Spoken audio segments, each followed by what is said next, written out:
I was diagnosed with breast cancer 3 years ago. I found a lump, woke up one day and never noticed it before, and went to my doctor. She referred me to a breast specialist, and then I got a biopsy, which came back negative in the beginning. And then it didn't go away, so a month later I ended up getting the lump removed, and it was cancer. You know, after I got the lumpectomy, the doctor, I went back to the doctor's office the next day, and she told me, and I think for me, since it runs in my family, I was assuming I would get cancer, but I think I was waiting till I was 50 or 60 years old, not 33. And I think the initial shock was that I was going to look sick. And I think it wasn't about not surviving cancer, because my doctor's like, it's going to be a terrible year just for the fact that you have to go through all of these things, but you're going to survive, and it's just, you know, a year out of your life.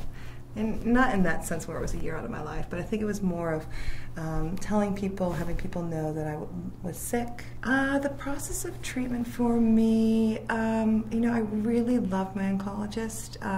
She basically, you know, would explain each treatment. You know, I knew it was going to go on for 4 months, and she, you know, the first 2 months was about an hour and a half every two weeks, and I was used to giving myself shots from the fertility with the eggs, but I had no problems, obviously, after the day of chemo, giving myself the shots. And it was more of, I think my doctors felt that, you know, nowadays cancer patients should not be sick with, you know, when they're on chemo. So if I happen to be sick after my medication and it wasn't working, you know, to let her know. And lucky enough, knock on wood, that I never got sick. So I had the normal life. I went to work every day, even the day after chemo, and would just sleep. Probably go to bed at 8 o'clock and sleep on the weekends, and that was just my life for about 6 months. But I still kept everything as normal as I possibly could. And if I would change anything, I don't think I probably would have. I think going with the more aggressive route, maybe for me personally, makes me feel better when I go to the oncologist every 3 months. And I think in the beginning it was still challenging once chemo was out of my body, going for your blood work and knowing that it was just me, and hopefully this cancerous cell wasn't there anymore.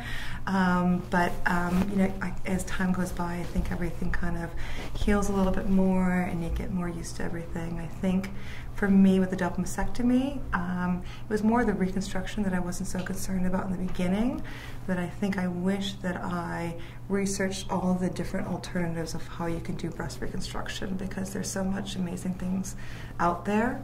I went with the first thing that a doctor told me, and just a few months back is when I actually had surgery again to correct what I was unhappy with, and then knowing that there's these alternatives that you could actually look normal per se, without with having breast cancer and having your breast removed, and you know, you can definitely kind of have the normalcy that everyone else has. So that's probably the only thing that I would have changed.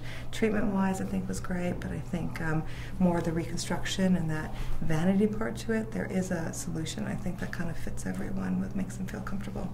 What I would tell someone who's going through similar things to me, I guess I would say that it's again what my doctor told me, that it's going to be a difficult year or 6 months or however long it might be, but eventually you get past that and you survive. And I think that is, whether or not, hopefully knock on wood, that is true for me, but I think the knowing that it's something that's not going to kill me, that it's something that is going to be a difficult year of my life, I think that's the word of advice, where it's things change for that period of time, maybe for the rest of your life, but eventually that you can you know, get past that.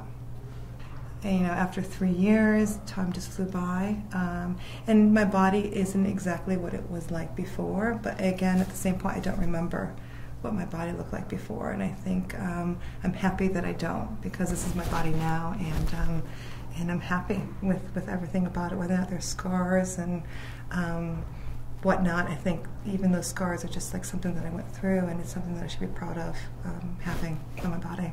So very happy.